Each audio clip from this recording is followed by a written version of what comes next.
Magandang araw po sa inyong lahat mga kababayan at welcome back.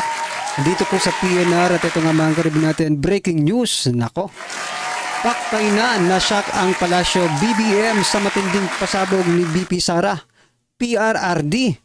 Nako, yan na nagtatanong sa matinding pasabog.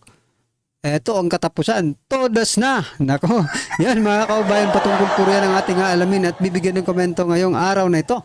Pero bagong lahat, kung di ka pa po nakapag-subscribe sa ating munting channel, please don't forget to subscribe at palike na rin po ng video ito. Maraming salamat po. At eto na nga, simulan na po natin to. Sawa na ang bayan ko sa magnanakaw na tao.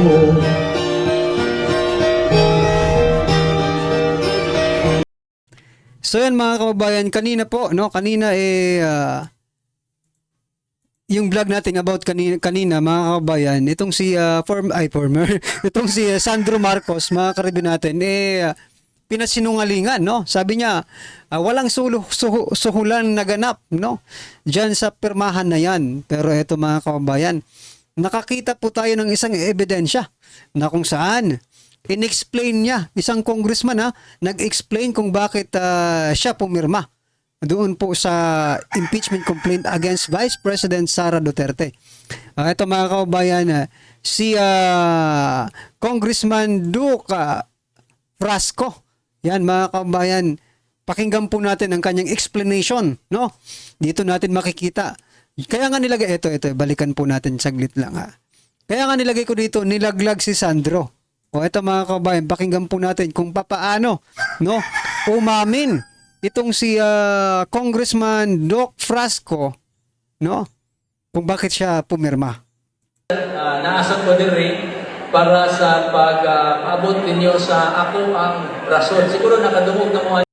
So naiintindihan naman po natin, no, yung kanyang dialect mga kababayan. So hindi na natin kailangan i-translate pa. Kasi yung iba, hindi ko rin maintindihan. Pero na-understandable naman kung pakikinggan lang natin. Okay? Eto, pakinggan po natin. Yung issue karon sa impeachment, no? Minsan may nakadungog na, pataasin yung kamot. Minsan may nakabasa na sa Facebook. Grabe naman tayong basket sa ito. Well, ako lang ipawag ka ninyo. No? Ako ang rason.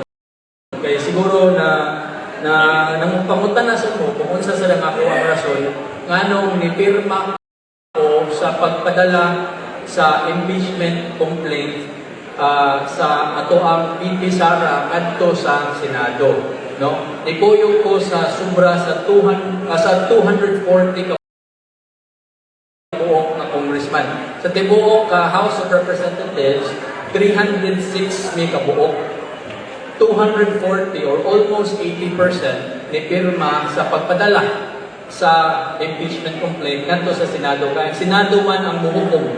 Ang Senado o ang mga senators mooy mo decide na abay sala or wala, guilty ba sa katong mga aligasyon against sa to ang BP Sara. Siguro nakadungog na mo sa mga aligasyon nga medyo serious man sad, kabahin sa mga confidential funds, kabahin sa katong nisulti siya nga ang patyo ng presidente, patyo niya ang first lady. So, angay lang sad nga matagaan sa sakto nga forum, no? Ang ato ang BP Sara ay karon wala na makahatod sa media, no? Kung sa mga information, matagaan siya sa saktong forum o lugar, korte nga to sa Senado, nga makatubag sa mga issue. Pero ang rason yun ako.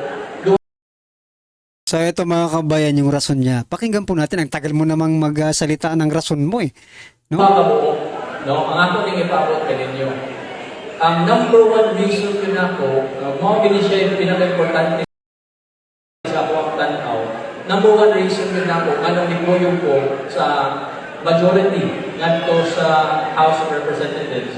Number one reason yun, tungod ninyo. Tungod ninyo, mo na nga ipuyong ko sa majority. Dili ko gusto. So, unang rason daw mga kababayan ay dahil sa kanyang mga constituent. Aba, ano kayang kinalaman ng mga constituent, no? Ito, pagpatuloy pa nga natin para malaman natin to. Nga ang ato ang mga programa, ang ato ang mga proyekto Ayun. diri sa ato ang distrito Marisco, no? Sama sa ato ang scholarship. Ang ato ang scholarship program dinhi sa ato ang distrito sobra na sa 16,000 kabuok karon lang tuiga. Sa ato ang assistance para sa ato ang mga PWDs. Nanghatag ka og PWDs karon, assistance sa atong PWDs karon adlaw ato niya semana sa Liloan. Assistance sa ato ang mga mananagat, assistance sa ato ang mga solo parent, assistance sa inyuha. Sa Nako. Kaya pala mapipilitan yung ibang mga congressman, no? Na talagang pipirma dito sa impeachment complaint. Kasi biruin nyo, ang gusto lang ni Congressman Doc iparating sa atin, no? Kapag hindi siya pumirma doon sa impeachment complaint na yon, no, mga kababayan, mawawala yung mga project na ito. Ibig sabihin, titirahin yung pondo. Hindi sila bibigyan ng pondo kung hindi sila pipirma. Ganun ba ang ibig sabihin nun? Hindi ba yan kabayaran? Sabi ng binayaran eh. Di ba? Sabi ng binayaran, ikaw talaga Sandro Marcos, sabi mo hindi binayaran. No? Bakit ngayon nagsasalita ito kapag hindi sila or kapag hindi sila pumirma, siya pumirma, kawawa daw yung kanyang mga constituent. Mawawala yung mga project, no? Yung mga ayuda. Kita mo na yan? Tapos sasabihin mo yung fake news daw, fake news yung suhulan. Nako talaga. Marami nga nag-comment. Natawa nga ako kanina mga kaubayan nang nag-publish tayo ng natin vlog kanina 2 PM. Grabe. Sabi nila, tulad ka talaga ng ama mo. Sinungaling. Yung tinutukoy siya, alam nyo na yun.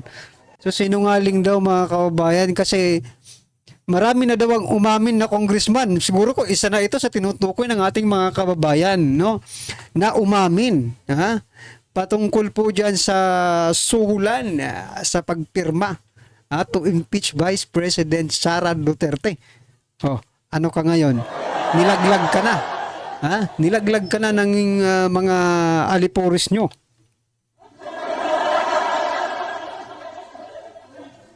Pero todo deny pa rin, Todo deny pa rin, pinangangatawanan pa rin, mga kababayan, yung kanilang pagsisinungaling. Marami na nga mga congressman. Ay nako, mabistado na kayo. Ano pang magagawa natin? Nandyan na yan, no? Ang problema lang, kahit pinirmahan ninyo, ibigay nyo yung mga ayuda ng mga congressman, kasi suspended na po yung Senado. Hindi na magpapatuloy. Sa July pa daw, sabi ni Chis Escudero. Sa July pa daw ipagpapatuloy kung mananalo kayo. Diba? Yung mga namirma, ayudahan nyo yan. Kawawa yung mga constituent nyan. Grabe kayo. Yan pala yung kapalit ng pirma. Mga kababayan, nako po. So yan mga karibin natin, ano pong inyong reaction dyan? Sa pag-amin na ito, sa paglaglag na ito, no? Comment nyo na lang sa baba. At eto, pakinggan po natin at bigyan natin ng reaksyon ang video ito. Ito na po mga kababayan. Pilipino ang naging laban kontra iligal na droga ng dating administrasyong Duterte. Senator Risa Hontiveros tila harap-harapang sinupalpal ng katotohanan ni Senator Robin Padilla sa harap ng Senado. Pero bago ang lahat mga ka-update, kung bago ka pa lamang sa aking channel ay mag-subscribe ka na at huwag kalimutang i-click ang notification bell para mas updated ka sa lahat pa ng bagong videos na i-upload namin. At ito na nga mga ka-update sa unang pagdinig ng Blue Ribbon Committee sa laban kontra droga ng dating administrasyong Duterte sa pangunguna ni Senator Coco Pimentel sa panimula kung saan nagbigay ang mga mambabatas ng kanilang opening remark. At isa nga rito si Senadora Risa Hontiveros kung saan sinabi nito na kailanman ay hindi maipagmamalaki ng sambayanang Pilipino ang naging laban kontra iligal na droga na So yan mga kababayan, hindi raw may pagmamalaki itong war on drugs ni former President Duterte. Pero tingnan niyo yung mga survey na yan nung panahon ni dating Pangulong Duterte. I think 68%, 69% or mas mataas pa, no? Ang natutuwa, diyan po sa war on drugs ni dating Pangulong Duterte. Alam niyo kung sino lang hindi natutuwa? Yung mga tulad lang ni Senator Risa Hontiveros. Sila lang po ang hindi natutuwa sa naging resulta ng war on drugs ng dating administrasyong Duterte. Ngunit Senator Robin Padilla matapang na nagsalita sa harap mismo ni Senadora Risa Hontiveros at ng ilang mambabatas na kung pinag-uusapan nila ang mga di umano'y biktima ng EJK sa laban kontra iligal na droga ng dating administrasyong Duterte. Bakit hindi raw nila pag-usapan kung ilang mga inosenteng buhay ang nawala dahil sa pagkalulong ng ipinagbabawal na gamot at kung ilang pamilya ang kanilang nasira, ilang bata't asawa't kapitbahay ang kanilang naging biktima ng mga durugista. Isang araw sa magpapatunay nito ay ang naging karanasan nito noon nang minsang makulong kung saan nakita niya mismo kung gaano katalamak ang ipinagbabawal na gamot sa ating bansa. Dapat umanong maging realistic ang mga kapwa nito mambabatas at mga taong humuhusga sa laban kontra droga ng dating administrasyong Duterte. Matapang rin itong sinabi, iwasan ang politika at tignan daw umano kung saan tayo papunta dahil lubog na tayo sa tubig, lubog pa tayo sa utang. Kaya nang lumabas ang balitang ito ay hindi naman mapigilan ng marami sa ating mga kababayan na maglabas ng kani-kanilang hinaing at komento sa mundo ng social media. At ayon pa nga sa kanila, mabuhay ka Senator Robin, saludo po ako sa iyo. Ibalik si Tatay Digong, karapat dapat siya at kailangan siya ng sambayan ng Pilipino. Bangag Team Diretso ani. Napansin niyo ba mga kaubayan, no? Napansin niyo po ba sa administrasyon ni President Bongbong Marcos Jr., tinigil po ang war on drugs. Tinigil po ang yung mga proyekto, no, na dapat sana ay iko-continue, no? Mga project ng nakarang administrasyon na dapat iko-continue, no, sa administrasyon niya ay hindi po itinuloy. Ano pa? Marami pang ibang nangyayari, di ba? Na tungkol sa mga Duterte. Parang pinipin down yung mga Duterte. Ito na nga yung ano natin ito na nga yung malaking question mark sa atin. Kung sino pang nakatulong sa kanila, kung sino pa kung saan pa sila may utang na loob, no? Ito patuloy na pamilyang ito ang kanilang sinisira, winawasak, no? Kung napanood niyo po yung video ni President Bongbong Marcos Jr. na kung saan sinasabi niyang yung mga kaibigan namin, no, namin, sabi niya, yung mga nakarang presidente, walang nagawa, no? Para ilibing yung kanilang ama sa libingan ng mga bayani. Walang nagawa. No, sabi niya, mga kaibigan namin yun, pero sabi niya, kakaiba si President Duterte, no? Simula nang sinabi niya, tinutuo niya, tinapos niya yung pangako niya. And yet, no? Yet mga kaubayan, eto pa ang isusukli nila. Grabe. No? Dapat pa ba nating pagkatiwalaan ang mga Marcos? Kung eto ngang mayroon silang eto si President Duterte, no? Kung eto nga mayroon pa silang utang na loob, personal na utang na loob sa dating presidente, ginaganito nila. Paano pa kayang isang ordinaryong Pilipino? Paano pa kayang isang ordinaryong Pilipino na wala naman silang utang na loob? Hindi kaya nila pagsamantalahan? Eto nga, may utang na loob sila, pinagsasamantalahan pa nila eh. Very, very sad to say. Pero that is the reality. And that is what is happening right now, mga kababayan. No? Ay pagtanggol nyo nga, mga loyalista. I-rebut nyo nga yung sinasabi ko ngayon. Well, okay lang naman sa akin. At least may matututunan ako sa inyo. Di ba? Kung meron, ipagtanggol ninyo. Grabe kayo. Eto na ano ako mga kabahay kasi, di ba? Medyo ano tayo dito pag tinitira talaga si Tatay Digong no? Grabe po ang kanyang ginawa. Lahat naman ng presidente, mga kababayan, tinataya ang kanilang buhay, no? Siyempre presidente ka anytime, anywhere, di ba? Hindi mo alam. Lalong-lalo na si dating Pangulong Duterte, napakaraming galit sa kanya. Dahil marami po siyang nasagasaan na mga negosyo. Iwan niya natin, yung mga ibang politiko, may mga negosyong ganun Diba? So yan, masakit lang isipin mga kababayan na kung sino pa ang nakatulong sa kanila, sino pa ang nagtanggol sa kanila, nagbalik ng dangal nila. No? Siya pa ngayon ang kanilang kinakawawa. Kaya eto nga ang malaking tanong sa atin sa ating lahat sa ating lahat na mga ordinaryong Pilipino na wala naman silang pakialam. Dapat pa ba natin pagkatiwalaan sila? For the second time around, papalapit ang eleksyon. Baka naman, pasensya na kung medyo galit tayo. Di tayo galit mga kabayan. Papalapit po ang eleksyon, no? O midterm election. Baka naman, magpabudol ka pa ulit. Baka kung magpapabudol ka ngayon sa kanila, baka yung bigas maging 200 na po ang kilo.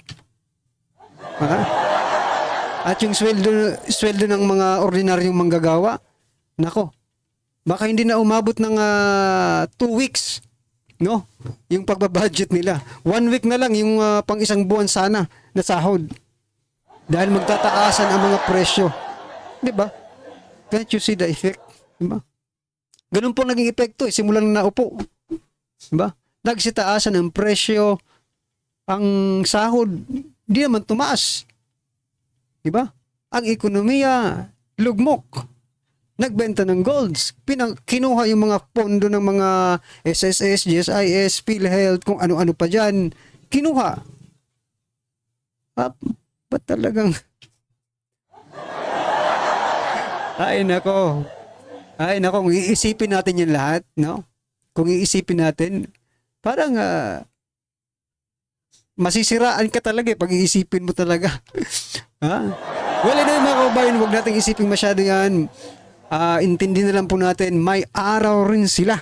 Okay?